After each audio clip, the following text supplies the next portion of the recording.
So you have a clock that's worth $20 and you have a clock that's worth $20,000. I don't really look at clocks like that. We treat them all the same because what's really important is the sentimental value. It's just how much the clock is loved. I'm Sebastian Laws and I work fixing clocks and barometers, and I've been doing that since the mid-90s. People always come up with things like the clock dock or stuff like that. So a lot of people don't know the word horologist.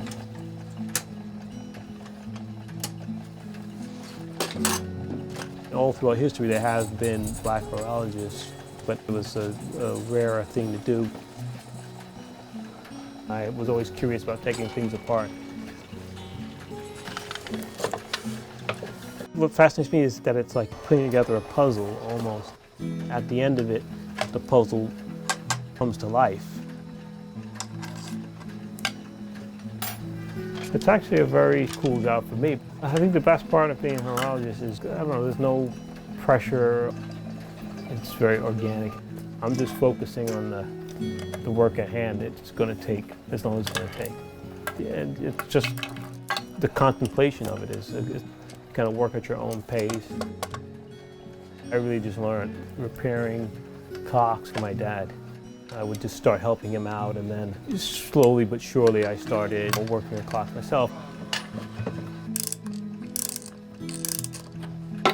My dad's way of sort of teaching you is really just putting you in a situation, and then you got to figure it out.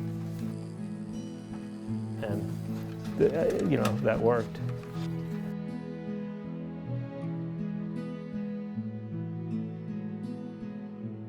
I always admired my dad, and he was just very knowledgeable about a lot of things.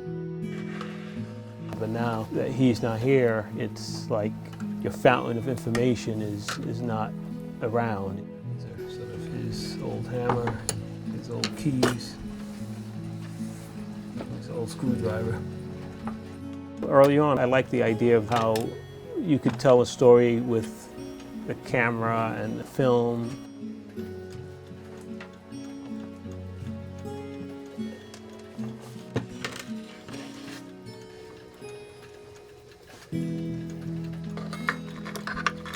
One of the things that keeps me coming back is the legacy of the shop. There's something cool to be a part of the New York legacy. I like that we're still here. Probably 400 to 500 clocks belong to the shop. With customer clocks, we have about 100 in rotation. When a clock comes in, it takes anywhere from a week to 9 or 10 months to turn jobs around. For the last 20 years fixing clocks, I think the thing I'm most proud of is how happy sometimes people are when they get their clocks back. And that's really what I enjoy most, and just all the family ties that are associated with some of the clocks that we fix. Oh, my dream for the rest of my life is probably to sort of, you know, growing old like my dad, just being happy and surrounded by family and being content.